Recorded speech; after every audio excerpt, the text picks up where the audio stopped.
When you think about big-time Clemson quarterbacks, guys like Taj Boyd, Trevor Lawrence, Deshaun Watson, and Cade Klubnik now come to mind. There was a period of time where Clemson was becoming one of the new powerhouses for quarterbacks, and Dabo did a really good job at recruiting the position. Going back in time, there was a player from the state of Connecticut who was supposed to be the next man up for Clemson. He had a historic career up in the northeastern part of the United States, and seemingly had that it factor.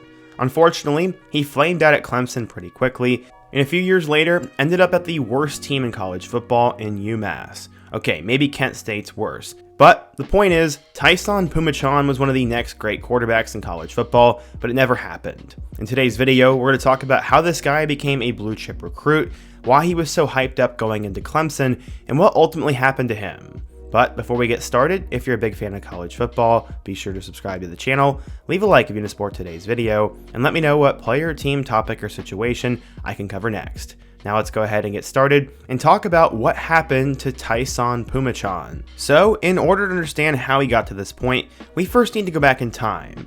His name might be tough to pronounce, but according to opposing defenders, he was even more difficult to bring down as he was a 6'4" quarterback. He was born into a family that breathed football, as Phommachann's success came as no shock to those who knew his family. At the helm was his dad, Sam, who immigrated to the United States as a child. He ended up becoming a high school football star, and he tried to develop his 3 sons into college players. Taisun would eventually arrive at Harding High School, which is located in Bridgeport, Connecticut, and that's exactly where his dad played from 1988 to 1990. Harding head coach Eddie Santiago said that his dad's influence was obviously evident. He said, quote, "The way Taisun released the ball and delivered the ball was a mirror image of Sam. One thing that stuck in my mind was how quick Sam got the ball out, and Taisun was able to do the same." He'd eventually receive his first offer from UConn, and then was also in contact with schools like Boston College, Temple, Pitt, Michigan, and USC. Phommachanh started all 22 games while he was at Harding, including 5 games when he was literally 13 years old. He decided to make a transfer to a different high school after the season was over, and that would be Avon Old Farms. It was an all-boys boarding school located in Avon, Connecticut, and it apparently reminded Clemson coach Dabo Swinney of Lord of the Rings. He said, quote, "It's an unbelievable environment he's coming from. It was one of the most fascinating places I've ever been to. I'm going through the woods saying where am I going and where are the hobbits. They're going to hop out at some point." Okay, so yeah. Taisun came from an interesting spot, but when he transferred to Avon Old Farms, he smashed all the records that were at the private school. He ran a 4.54 40-yard dash time and ran for 13 touchdowns as a junior. He also passed for 2,402 yards and 26 touchdowns, plus he only had 1 interception. He led Avon Old Farms to a 7-1 record, and he got even more offers, including Clemson. He was now going to have the ability to leave the East Coast and go anywhere he wanted in the country, and where would he go? Well, it was a long journey as they went across the country back and forth on recruiting trips, and when it finally concluded, they could all rest easy.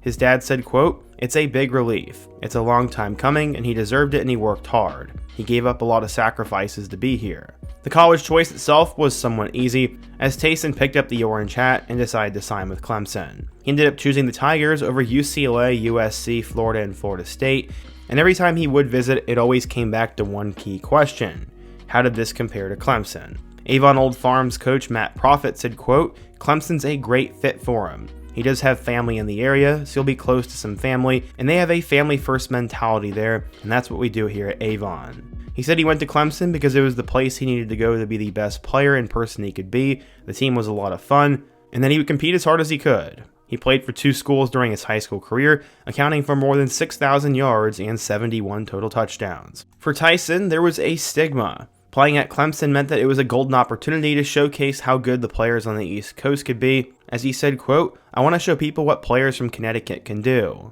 Phommachanh was not getting lost in the spotlight, as Clemson had plenty of big-time signal callers recently. Guys like Deshaun Watson and Taj Boyd had just come through the program, and he said he just wanted to be himself.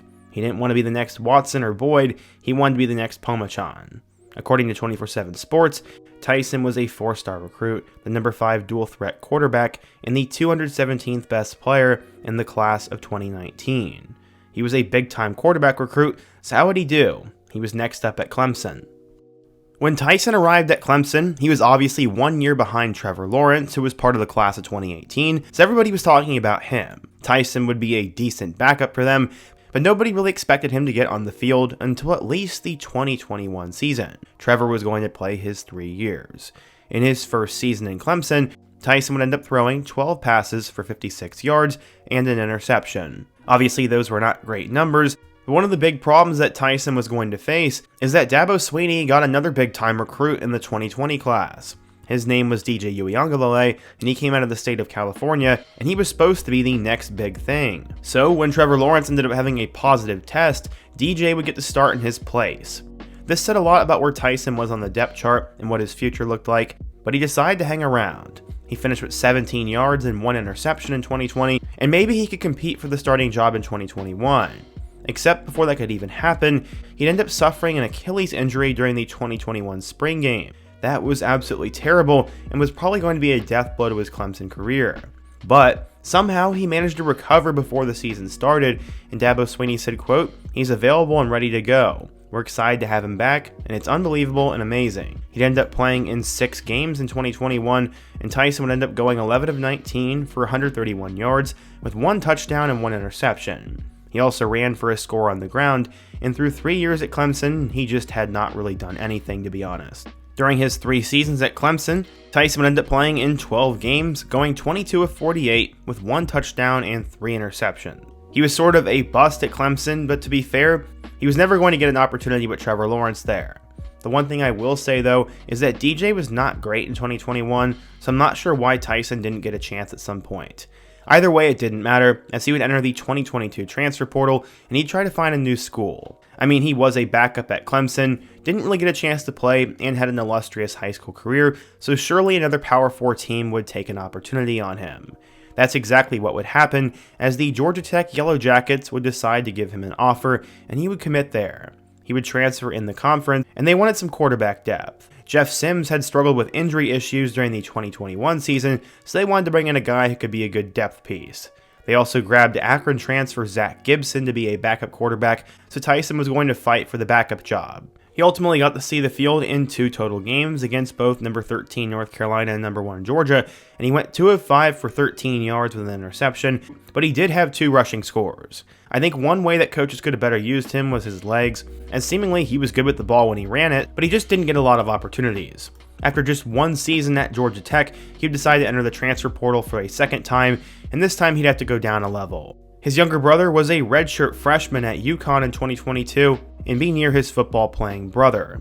Phommachanh ended up committing to UMass, and he was bought into the Minutemen program from day one, and he admitted he was committed to helping UMass take the next step and compete at a higher level. In 2022, the quarterback position was absolutely horrible for the Minutemen, so they needed him to come in. The team went 1-11 for the second year in a row, and at one point they had 6 different quarterbacks, and none of them were sustainable. Phommachanh was a big-time recruit who had experience at 2 Power 4 schools, so on paper, it was a ball-and-glove fit. Don Brown eventually named him the starter, saying we are going with Taisun. On his 3rd school in 3 seasons, he finally got his first starting job, but sadly, on September 2nd, he injured his knee against Auburn just 6 quarters into his first starting campaign. He would eventually return against Arkansas State on September 30th, and after having 130 rush yards in the first 6 quarters of the season, he had negative yards in each of his last 7 games back from injury, showing that clearly this would limit him.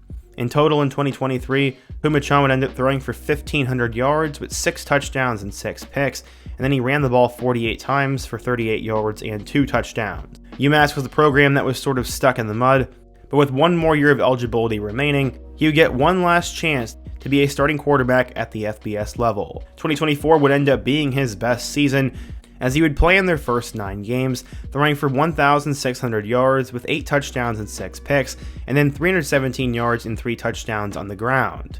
His final game would come against Mississippi State, as he was lost for the season due to a meniscus tear and an ACL tear. This was a brutal way for him to go out, and it was the 2nd consecutive year in which his season was cut short due to injury, and it would mark the end of his college career. I do not believe he got a chance in the NFL because he ended up having those injuries, but Taisun Phommachanh had an interesting career. Honestly, I think the main issue for him was probably opportunity, as he just was never going to play those first 2 seasons at Clemson while Trevor Lawrence was there, so you could pretty much wipe those 2 away.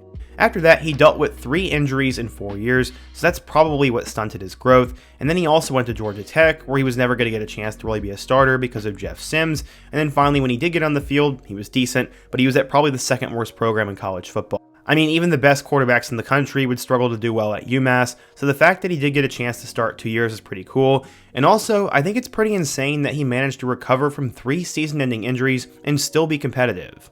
That, in my opinion, might be his most impressive feat, but that is what happened to Taisun Phommachanh. He's a guy I've wanted to do a video on the channel for quite some time now, and I hope you guys did enjoy it. I don't get a chance to do many What Happened To videos anymore, but if you're a Clemson, Georgia Tech, or a UMass fan, tell me why Taisun didn't end up working out, and let me know another big time player I could do a What Happened To video on next. Before you go, don't forget to also leave a like, subscribe if you're new, and check out one of the videos on the end screen. Hope to see you guys again soon, but until next time, peace.